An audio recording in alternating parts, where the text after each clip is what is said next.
Hi everyone, আসসালামু আলাইকুম। This is তুষার ইসলাম। আপনারা সবাই কেমন আছেন? আই হোপ ভালোই আছেন। তো আজকের ভিডিওটি যে টপিকটির উপর নিয়ে তৈরি করা হচ্ছে তা হচ্ছে যাদের সরকারি নার্সিং কলেজে চান্স হবে না এবং প্রাইভেট কলেজে পড়ার খুবই ইচ্ছা তাদের জন্য আজকের ভিডিওটি।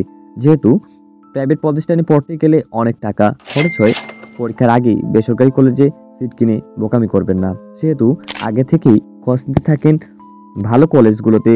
সিট কিন্তু অনেক দ্রুত শেষ হয়ে যায়। যারা ভাবছেন সময় আছে তাদের বলছি, পরে তাড়াহুড়ো করে কোনো ভুল সিদ্ধান্ত নেবেন না। আপনারা যেন কোনো প্রকার ভুল সিদ্ধান্ত না নেন, সেই জন্যই আজকের ভিডিওটি তৈরি করা। আজকের ভিডিওটিতে আমি 8টি বিষয়ের উপর কথা বলবো।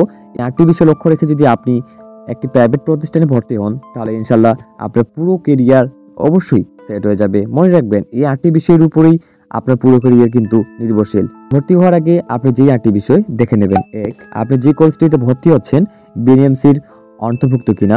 2, আপনি যে কলেজটিতে ভর্তি হচ্ছেন সব ধরনের ল্যাব আছে কিনা। 3, কলেজটিতে পড়াশোনার মান কেমন। 4, কলেজটিতে নিয়মিত ক্লাস হয় কিনা।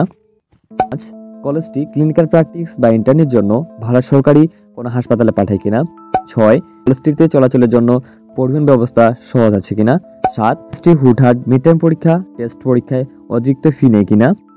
ফর্ম ফিল আপ, রেজিস্ট্রেশন, খাতা চ্যালেঞ্জ, বাড়তি পরীক্ষার ফি বা বিএনএমসির নির্ধারিত ফির থেকে অতিরিক্ত টাকা নেয় কিনা।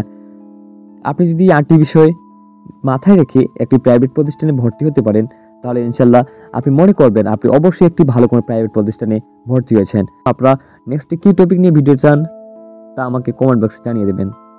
ভালো থাকবেন, সুস্থ থাকবেন। আসসালামু আলাইকুম।